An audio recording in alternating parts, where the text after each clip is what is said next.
Welcome back to another episode of Building the Franchise with the Jacksonville Jaguars. As always, I'm your host Gibbs. In this episode, we're going to go over weeks 15 through 17, closing out MBL Season 21, and going over the off-season and preseason for MBL Season 22. In week 15, we work on inside zone and cover 3, and focus on Ramsey, Watt, and Haggins. This week, we have Doughboy and the Texans. Jags drive down the field, and from the 3, breeze to Robinson for the touchdown, extra point good, 7-0. Cook drops back, but he overthrows Hopkins right into the safety Gordy's hands for the interception. Texans drive to the 1-yard line, and the fullback dive gets the touchdown, extra point good, 7-7. Texans get in field goal range before half, Texans up 10-7. From the 26, Cook to Strong, who powers his way into the end zone after the catch. At the 5, extra point good, 17-7. Texans get in field goal range and go up 20-7 near the end of the third quarter. Jags drive down to the 22, Breeze drops back and floats one right to the Texans defender. Late in the fourth, Texans in field goal range, 23-7. Under a minute left, Breeze to Robinson for the 30-yard touchdown, 2-point conversion no good, 23-13. Onside kick recovered by the Texans. Texans kneel out the clock, winning the game, 23-13, Jags fall to 8-6. In week 16, we work on power run and cover 2 man, and focus on Ramsey, Watt, and Haggins. This week we have Eddie and the Tennessee Titans. Jags drive down the field but get stopped on the 8, held to a field goal, 3-0. Titans drive down the field but are held to a field goal, 3-3. Breeze sees one-on-one coverage and tries to hit Robinson deep but gets intercepted by the defense. 2nd and 20, after a big sack, Breeze to Robinson, who trucks a defender for the first down. Robinson torn quad on the play, out rest of the season. Jags are held to a field goal, 6-3. 1st and 10, Mariota to Sharp for the 25-yard touchdown, extra point good, 10-6. Titans get in field goal range after half, but Brockermeyer shanks it. 3rd and 11, Breeze tries to force a pass to Green in double coverage, intercepted by the Titans. 3rd and goal, Mariota tries to hit Witten in the back of the end zone but didn't see Ramsey, who gets the interception. Very next play, Breeze gets hit and the ball flies right into McPhee's hands for the interception and the touchdown, extra point good, 17-6. 1st and 10, Breeze tries to hit Green in the end zone, ball is tipped and intercepted by the Titans. Titans kneel out the clock, winning the game, 17-6, Jags fall to 8-7. Week 17, we work on outside zone and cover 3, and focus on Ramsey, Watt, and Haggins. This week, we have Heartless and the New York Giants. Jags drive down the field but are held to a field goal attempt, which is blocked and returned by the Giants for a touchdown, extra point good, 7-0. Jags get down to the 5, Yeldon gets the handoff and follows some good blocks for the touchdown, extra point good, 7-7. Jags defense holds strong, keeping the Giants to a field goal, 10-7. From the 10-yard line, Williams gets the handoff and easily walks in for the touchdown, extra point good, 17-7. Giants drive down the field but held to a field goal, 20-7. Jags try to score before game end, but fail to do so. Game ends 20-7. Jags fall to 8-8 to end the season and miss the playoffs. We would like to congratulate all the teams that did make it, and to our Super Bowl champions Bomber and the Detroit Lions. I really thought Lip and the Steelers were going to complete the three-peat, but Bomber had other plans. Congratulations again. Now to the offseason. In the offseason, we cut Prince Amukamara, Deshaun Gibson, and Julius Thomas, all of whom are getting older and are being replaced by younger talent. Drew Brees retired, so at the moment we have no quarterbacks on the roster as we let Bryce Petty go to free agency. We also made a trade with JY and the Buccaneers, trading up in the draft in both the 1st and 2nd rounds, giving the Buccaneers our 1st, 2nd, and 3rd this year, and 2nd and 3rd next year, for the 7th overall in the 1st and 2nd rounds this year. In free agency, we signed Jimmy Garoppolo to a 3-year, $15.1 million deal. If we can't get a QB in the draft, he will be starting for us this year. We also brought in veteran Geno Atkins for 2 years, $36 million, to shore up our defensive line, which should be formidable with Atkins, Fowler, Jackson, and Bilbo Haggins.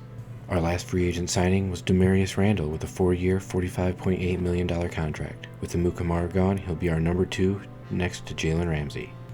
And finally, it's draft time. Let's go to the live MBL Season 22 draft broadcast for the call on our 7th overall pick. It is finally here, folks. It's the MBL Season 22 rookie draft, the day that most teams are always waiting for, and it's where you can take your team from the bottom all the way to the top. This is a day that changes teams, both for the good and the bad, and we are excited to have you hanging out with us here on this Saturday night. I'm OSU, and I'm hanging out with just a cavalcade of our MBL network personalities. We got Lip, Fat, Weaver, Baracco, Eddie, Mars, and DK all going to be giving us insight on these draft picks here in the first round of the MBL Season 22 draft. Indeed, a great player for Dallas to pick up. We will see what happens with the quarterback situation with the Cowboys, as Kevin Womack is the pick.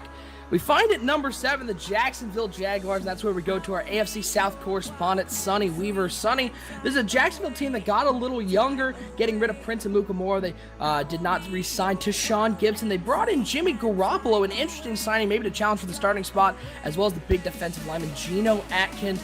This is a team that has sort of been on the cusp of challenging for those playoff spots. They're trying to get up there. Maybe a need at quarterback still, even though they signed Garoppolo. What are you hearing out of Jacksonville? I'm hearing out Jacksonville that I think Womack was the pick. They were a little concerned that he could go in that top 6. Obviously goes here at 6 to Dallas. Now with that said, I think it turns into cornerback. They did not believe that 2 of the cornerbacks currently on the board would be sitting there when they picked. You've got Javier Daly out of Florida State and Tayani Iwabima out of Northwestern State. Now, a little bit different cornerbacks. Iwabima, the bigger of the 2, 6'1", 186. He's more of your man cornerback, really not adept to running press coverage yet, but he's somebody that we feel like has the big enough body size to do that. Although Javier Daly, a little bit smaller, I think he's a little more well-rounded. I think he can run press at the NFL level right out of the gate. So if it was me, and from what I would guess, I would go with Javier Daly out of Florida State. Javier Daly, the call from Sonny Weaver, as the pick is into the commissioner. We will be hearing from the commissioner in just a second. The pick is up there, and let's throw it up to the MBL commissioner for pick number 7 in the Jacksonville Jaguars. With the 7th pick in the MBL Season 22 rookie draft, the Jacksonville Jaguars select cornerback Daly. It is indeed Javier Daly, the cornerback out of Florida State, 5'10", 192. This is a guy who's known for being a little stronger than he looks, only 5'10", but he is a speedster. What is Jacksonville getting out of this cornerback? Yeah, he like we said, he's not going to be the superstar that we saw out of McCann. He's somebody that I think can come in day one, and he's going to start on that Jacksonville defense, Jalen Ramsey. No doubt, Jalen Ramsey's got a partner on the defense, and it is Javier Daly from Florida State. Let's go to number 8, and that's where we find the Baltimore Ravens' first pick for this AFC North, and that is where we find Bomber.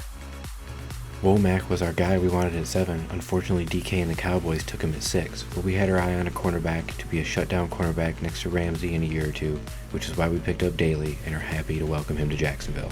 With the 39th overall pick, we picked up quarterback Taylor Tessero, who was projected to go in the 4th round, but scouts are dumb because he was 21 and true talent.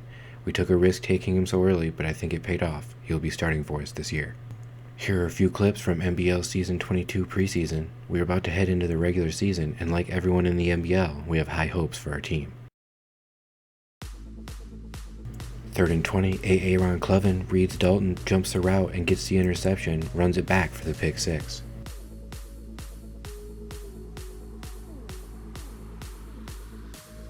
1st and 10, Tessero to Hearns, who shrugs off a tackler and runs 30 more yards for the touchdown.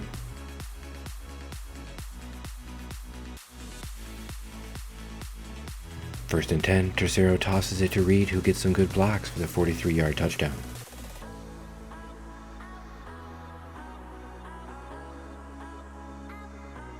Another handoff to Reed, who is patient and makes a few defenders miss, running in the 54-yard touchdown.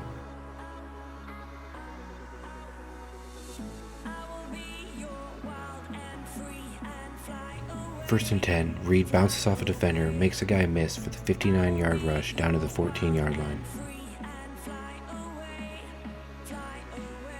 First and 10, Israel Gordy reads the quarterback's eyes, jumps the route, tips the ball in the air, and is able to catch it in stride for the pick 6.